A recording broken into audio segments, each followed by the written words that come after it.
New poetry लेके चल रहे हैं। A slumber did my spirit sleep by William Wordsworth.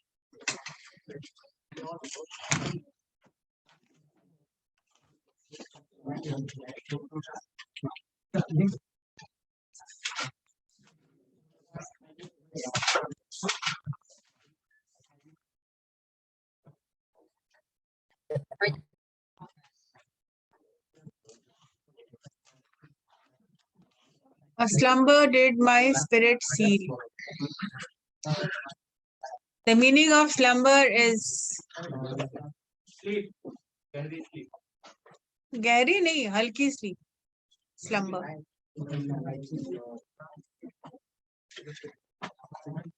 वो अवस्था है जहां पर थोड़े से सोए हुए होते हैं, थोड़े जागे हुए भी होते हैं। तो इस तरह की बहुत गहरी नींद नहीं, हल्की नींद, ठीक है। A slumber did my spirit seal। पूरी लाइन जो है वो की पास्ट टेंस की है कि कहीं वो खोए हुए थे, कहीं डूबे हुए थे, कहीं खोए हुए थे, मतलब एक जागे सोए की अवस्था में थे वो, और जिसकी वजह से वो कुछ आगे कुछ कर नहीं पा रहे थे, कुछ देख नहीं पा रहे थे, कुछ सुन नहीं पा रहे थे, कुछ समझ नहीं पा रहे थे। कहीं जैसे तुम्हारा एग्जाम अगर होता है तो तुम एग्जाम के अलावा कुछ सुन नहीं पाते हो, देख नहीं पाते हो, कुछ और सोच नहीं पाते हो। कल्पना कभी जिंदगी में होती है कि जब आप दूसरा कुछ दिमाग में आ नहीं सकता है, बाकी चीजों पर ताला लग जाता है, सील हो जाता है। तो पोएट भी कहते हैं कि मैं कहीं खोया हुआ था और मेरे जैसे कि मेरे दिमाग पर एक ताला लग गया था, मैं कुछ और सोच भी नहीं पा रहा था।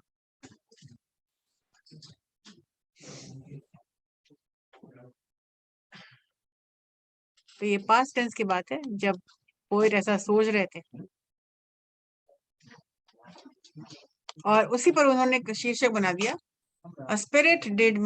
A slumber did my spirit seal। इसका सिंपल इंग्लिश होगा I was so much। आप लिख लीजिए, सुनते रहिएगा, समझ में नहीं आएगा। Write down the Hindi meaning of this, English meaning of this, simple meaning। I was deeply lost somewhere। कहीं डीपली वो खोए हुए थे। हिंदी चाहो तो लिख लो, मैं कहीं बहुत गहरी सोच में था, गहरा कहीं खोया हुआ।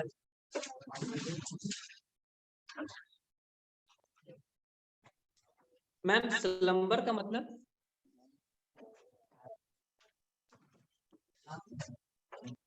मैंने बताया है ना अभी, स्लम्बर का मतलब कर क्या रहे तुम? उसमें आवाज में फंस रहा है। आवाज कैसे नहीं आ रही? आप बिल्कुल आवाज आ रही है।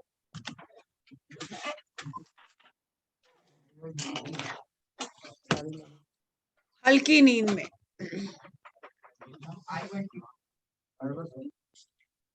लॉस्ट समवेयर, अपनी थोड़ा सा तो इंग्लिश लिखा करो।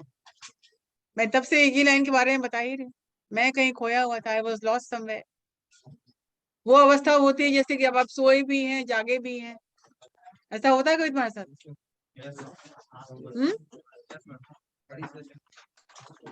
झपकी भी आ रही है, जब कुछ थोड़ा सा सुन भी रहे हो, आवाजें आ रही हैं, लेकिन सोए भी हो, एक वैसा फीलिंग।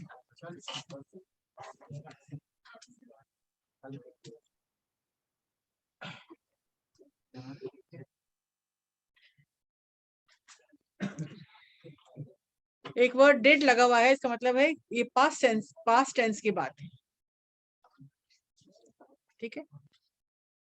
तो कुछ ऐसी कहानी वो बता रहे हैं, ऐसी आप बीती बता रहे हैं, क्योंकि पास्ट टेंस में कुछ ऐसा हुआ था और मैं ये सोचा करता था।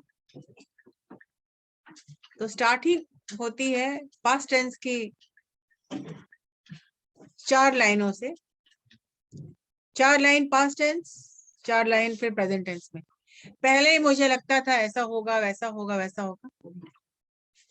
पहले मुझे ये भ्रम था, वो भ्रम था, लेकिन अब ऐसा नहीं है, अब मेरी सोच कुछ बदल गई, समझ रहे हो? It is the difference between the writer's thoughts in the past tense and how the writer's thoughts changes in the present tense. जैसे तुम कहते होगे, सोचते होगे कि मैं नहीं सोचा था कि मैं सोचता था कि मैं पास कर जाऊंगा। मेरी इंग्लिश काफी अच्छी है और इंग्लिश में तो मैं कोई फेल ही नहीं कर सकता मुझे, लेकिन जब सामने पर्चा आता है आपके तो आपको लगता है कि ये क्या, ये तो पूरा आउट ऑफ सिलेबस ही आ गया। तो भ्रम टूटता उस वक्त आपका कि मैं अपने को बड़ा 30 मार कहाँ समझता था। हाँ? लेकिन अब ऐसे कोई बात है नहीं, जो समझता था पास्ट की बात थी, पर्चा देखने के पहले की बात थी कि मैं सोचता था कि मुझे सब आता है, लेकिन यहाँ तो ये भ्रम टूटता है। जैसे कई लोग हैं जो सोचते हैं कि मेरी इंग्लिश काफी अच्छी है और मुझे कभी भी प्रॉब्लम नहीं होगा इंग्लिश में। इनका भ्रम कब टूटता है? जब टीचर्स क्वेश्चन पूछना शुरू करते हैं। और ये भ्रम उनको कौन बताता है? वो खुद ही पाल लेते हैं ना कि चलो। जैसे कुछ लड़कों को भ्रम हो जाता है कि मेरी शक्ल बिल्कुल मिलती है शाहरुख खान से और आमिर खान से और विराट कोहली से और क्या क्या। नहीं, बहुत लोग भ्रम पाल लेते हैं।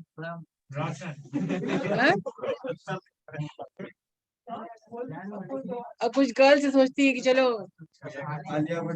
हाँ, ये भ्रम कब टूटता है?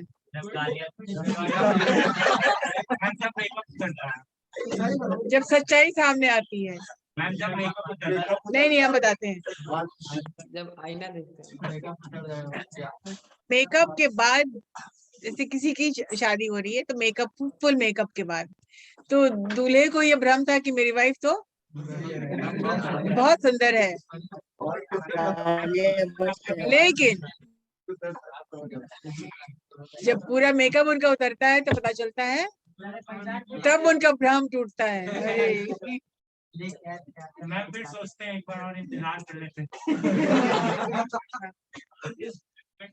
तो इस राइटर ने भी भ्रम पाल रखे हैं बहुत अपने, और कैसे इनका भ्रम टूटता है तो उनका दिल टूटता है, उनकी दुनिया खत्म होती है। तो समझ गए ना, पास्ट टेंस में कुछ ऐसा सोचा करते थे। Very famous writer William Wordsworth के बारे में बताया जाता है कि लवर ऑफ नेचर थे। इनको नेचर के अलावा कुछ दिखता नहीं था। जैसे सावन के अंधे को सिर्फ हरा नजर आता है, तो वर्ड्सवर्थ की जितनी भी पोइट्रीज हैं सब में कहीं ना कहीं जिक्र नेचर का रहता है। कभी क्लाउड्स के बारे में बात करते हैं, कभी फूलों के बारे में बात करते हैं, कभी डैफोडिल्स के बारे में बात करते हैं। कितने लोगों ने पढ़ा है पोइट्री जो डैफोडिल्स?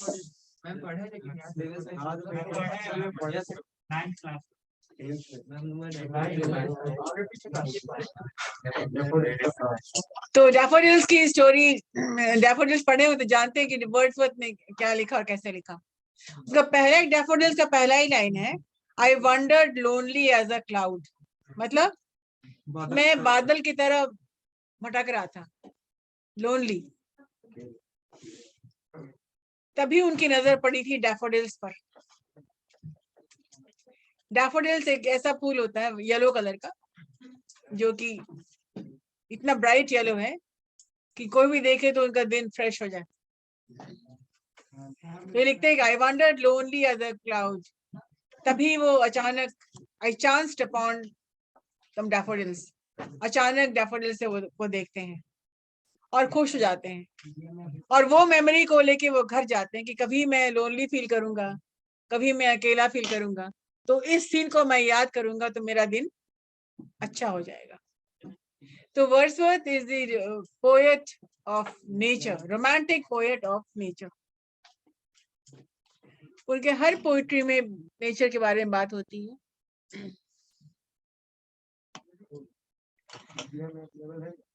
क्या?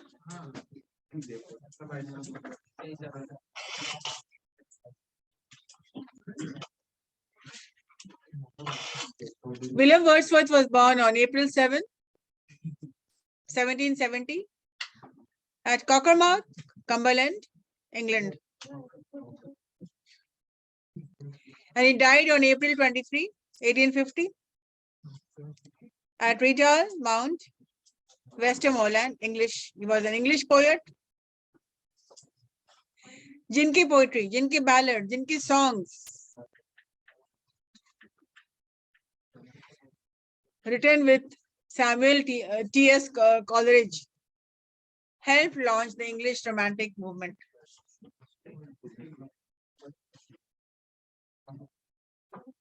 The English Romantic poem में क्रांति आई और ये इन्होंने शुरू किया जब टीएस कॉलरिज के साथ मिलके उन्होंने लॉन्च किया the English romantic movement.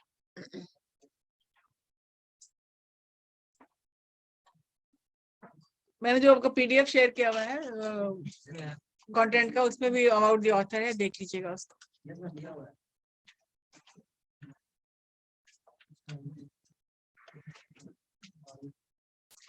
Lyrical ballad published in 1798 remains one of his major works till date. So lyrical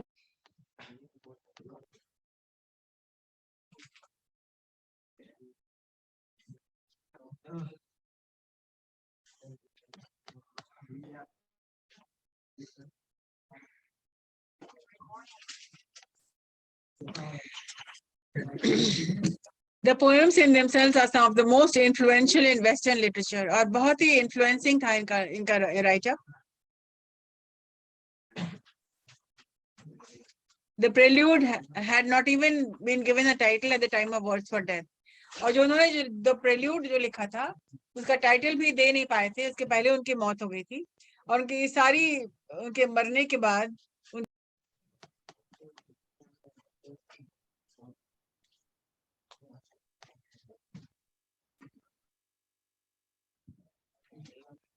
A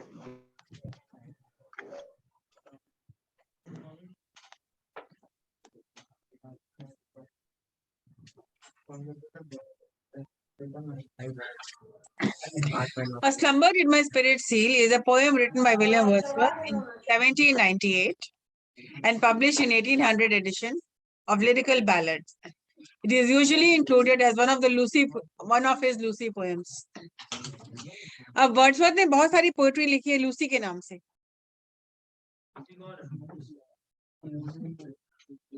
तो सब कुछ अभी जान जाओगे. तो बहुत सारे जो एक शीर्षक उन्होंने लिखा है बहुत पोएट्रीज लूसी शीर्षक के नाम से. He has written many poetries. अब बहुत लोग कहते हैं कि लूसी उनकी सिस्टर है. Some people say Lucy is his friend. कुछ लोग कहते हैं कि लूसी उनके बिलवेड है और कुछ लोग कहते हैं कि लूसी उनकी इमेजिनेशन है. लूसी कोई है नहीं, उनकी कल्पना है. और बहुत सारे लोग कहते हैं कि लूसी कोई नहीं है, उन्होंने नेचर का नाम लूसी दे दिया है इसलिए कि वो नेचर के बारे में इतने ज्यादा, वो नेचर से इतना प्रभावित थे कि वो नेचर को ही नाम दे दिया था उन्होंने, एक लड़की का नाम लूसी का नाम, और उसी को बोलते थे शी इज माई बिलवेड. लेकिन आज तक कोई जान नहीं पाया कि लूसी कौन है. तरह तरह की बातें लोग उनके बारे में करते थे, लेकिन अधिकतर लोग कहते थे कि Lucy was the name given to nature. जिस तरह से लव का नाम दिया हुआ था, जॉर्ज हर्बर्ट ने लव दिया था भगवान का नाम, उसी तरह से लूसी जो है was the name given to nature by Wordsworth. आपको क्या लगता है? हमको जो भी लगे. So it is usually included as one of his Lucy poems, although it is the only poem of the series not to mention her name. और एकमात्र लूसी का ऐसा एक पोएम है जिसमें लूसी का नाम उसने यूज नहीं किया है, उसके बदले उन्होंने शी कहा है, लेकिन लूसी का नाम पता इसमें नहीं आता है। और this is the last poem of Lucy. इसके बाद उन्होंने लूसी के बारे में लूसी पोएम सीरीज का ये लास्ट पोएम था जिसमें उन्होंने लूसी का नाम दिया है क्या? नहीं दिया। अब ये 8 लाइन की ये पोएट्री, छोटी सी पोएट्री, 4-4 2 स्टैंजा 4-4। तो पहले स्टैंजा पे वो कहते हैं कि लूसी, पहली लाइन तो वही है, A slumber did my spirit seal, Hindi में मतलब मैं कहीं बहुत खोया हुआ था, जागे हुए सोए हुए अवस्था, मतलब एक ऐसे आलम में मैं खोया हुआ था। He was so much in love with nature, so much in love with Lucy, तो बस उसी में वो खोए हुए थे और आगे पीछे वो नहीं समझ पा रहे थे कि क्या है। जैसे आपने सुनी होगी लैला मजनू की कहानियां, तो लैला मजनू को कुछ नजर नहीं आता था कि कोई उसको पत्थर मार रहा है, कोई उसको ना नहाने का ना अपने कपड़े का होश, कपड़े उसके फटे पुराने जैसे भी थे, और वो लैला के घर के सामने वो मार खाता था, पत्थर से कोई पीटता था, मतलब कि उसको लोग एक्सेप्ट नहीं करते थे। लेकिन उसकी दीवानगी इतनी थी कि वो मजनू लैला को वो बिना देखे उसको रहना नहीं था। और मैम मजनू लैला रियल है? रियल शीरी फरहाद, लैला मजनू, रोमियो जूलियट, जो भी है आप हो गया। तो ऐसे जानते हैं हम लोग, शीरी फरहाद का भी वही हाल, और लैला मजनू को तो सब जानते हैं। तो मजनू क्या था, उसको तो लोग पत्थर से मारते थे, लेकिन उसको कुछ होश नहीं था, पत्थर खा करके भी वो वहीं बैठा रहता।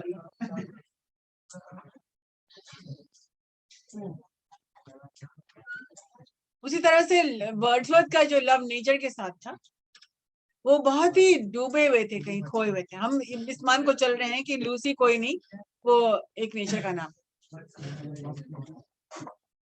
और इतने ज्यादा डूबे हुए थे कि वो उनको मतलब नहीं था किसी भी चीज से, so much in love with nature.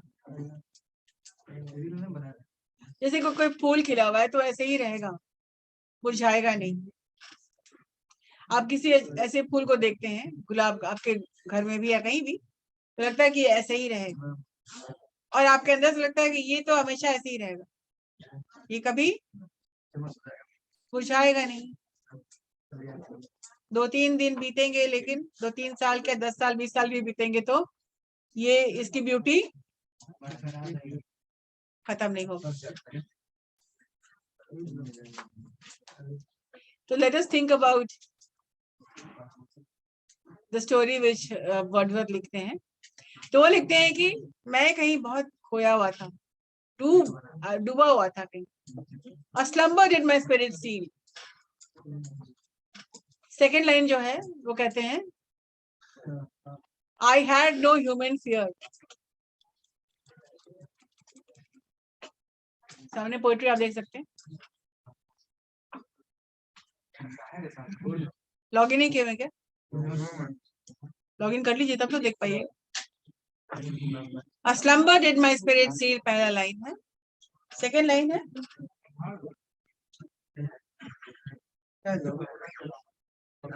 I had no human fear.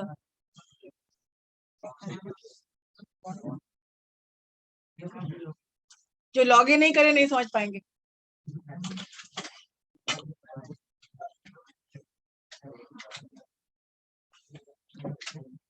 कैसे भी लॉगिन किए क्लास कर रहे हैं आप, समझेंगे कैसे? फिर क्या शेयर किया जा रहा है? पीडीएफ तो कुछ और है, हम आपको पिक्चर्स दिखा रहे हैं यहाँ पे।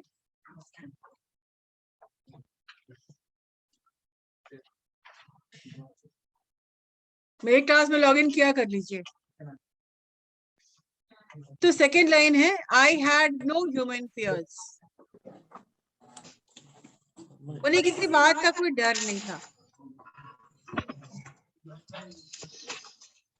कैसा डर? ह्यूमन फियर सबसे ज्यादा क्या होता है? किस बात का सबसे अधिक डर होता है बताइए? मरने को। मरने का?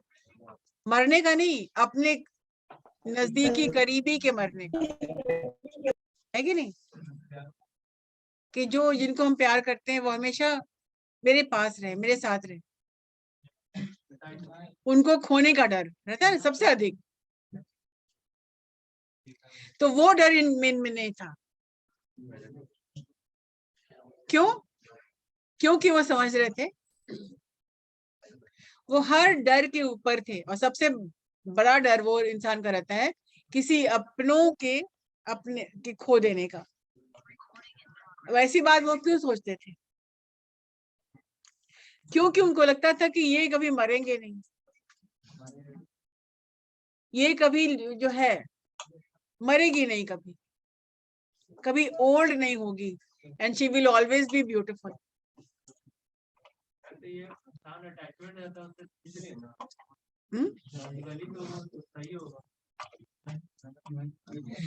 थर्ड लाइन है she seemed a thing that could not feel. अब पहली बार इसने वर्ड यूज किया है शी।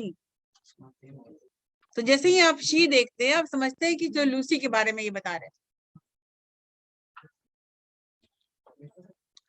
कि ऐसा लग रहा था, ऐसा लगता था मुझे कि वो गुजरते हुए साल में बूढ़ी कभी नहीं होगी। साल दर साल खत्म होगा, उसको टच भी नहीं कर सकता है, वो उम्र उसके साथ उम्र जैसी की तैसी रहेगी। वो और लोगों की तरह वो बूढ़ी नहीं होगी, और लोगों की तरह उसकी ब्यूटी खत्म नहीं होगी, और वो हमेशा यंग रहेगी। तो ये 4 लाइनें, फर्स्ट 4 लाइन सही है। तो हिंदी में समझा देते हैं 4 लाइनों का। मैं इतना खोया हुआ था कहीं कि मुझे किसी बात का डर नहीं था, उसके खोने का डर मुझे नहीं था, इसलिए कि मुझे लग रहा था कि वो कभी बूढ़ी नहीं होगी और वो कभी एज नहीं करेगी और हमेशा वो ब्यूटीफुल रहेगी। गुजरते हुए साल का उस पर कोई असर नहीं होगा। This is the first stanza. Understood?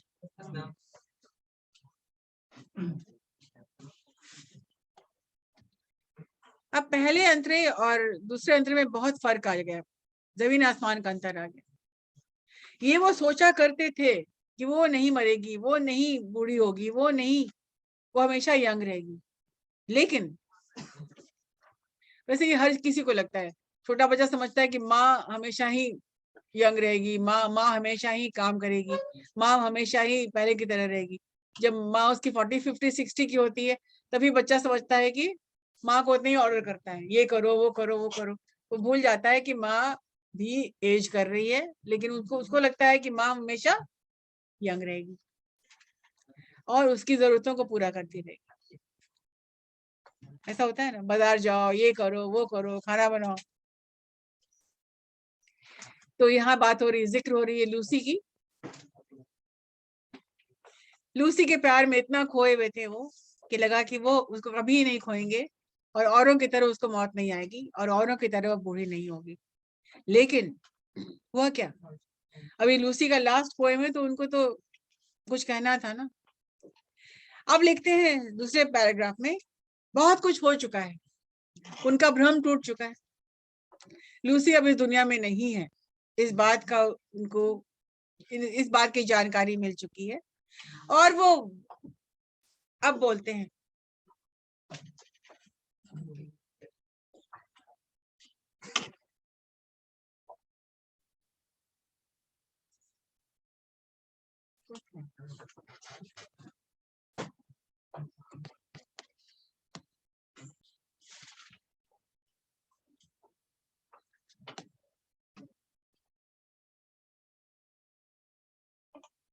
बहुत कुछ हो चुका है पहले और दूसरे स्टैंजा में। भ्रम टूटा है, दुनिया उजड़ी किसी की, कोई दुनिया से चला गया।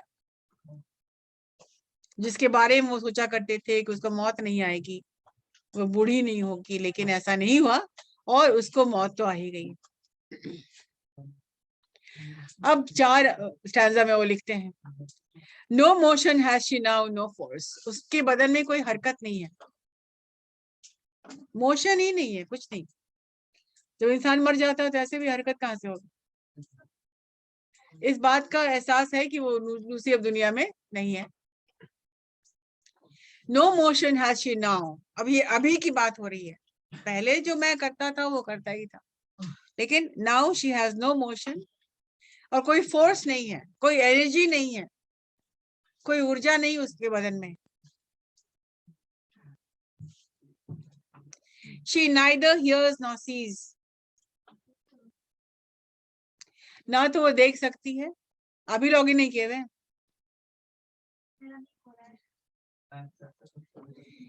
She neither hears nor sees, ना वो देख सकती है ना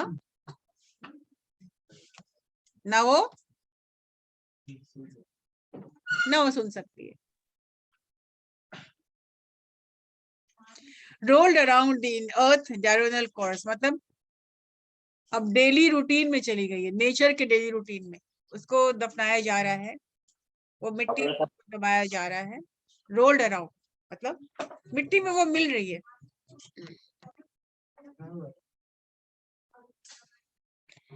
इंसान मिट्टी का बना हुआ है, मिट्टी में मिल जाता है, तो वही मरने के बाद मिट्टी में वो मिल रही है और नेचर के सतह पे आ गई है।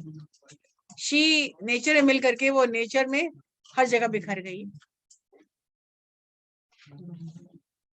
डायरोनल कोर्स का मतलब होता है डेली रूटीन ऑफ लाइफ।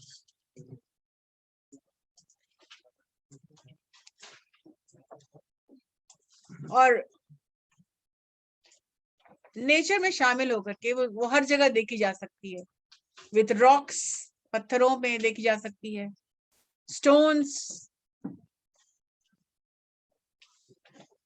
पत्थरों में, ईंटों में, और पेड़ों पर भी। मतलब नेचर में जो समा जाता है फिर नेचर में बिखर जाता है।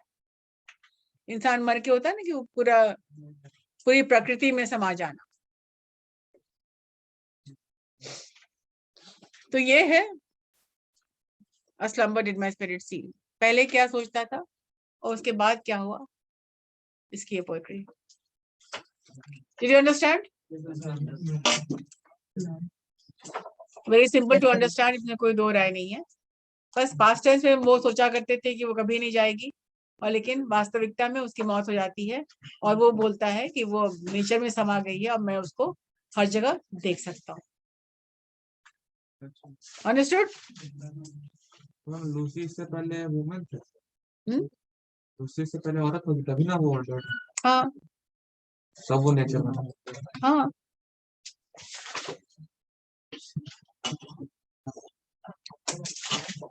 Did you understand?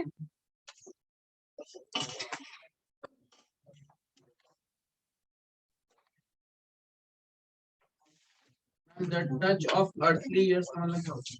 गुजरते हुए साल उसको नहीं छू सकते हैं, वो बूढ़ी नहीं होगी।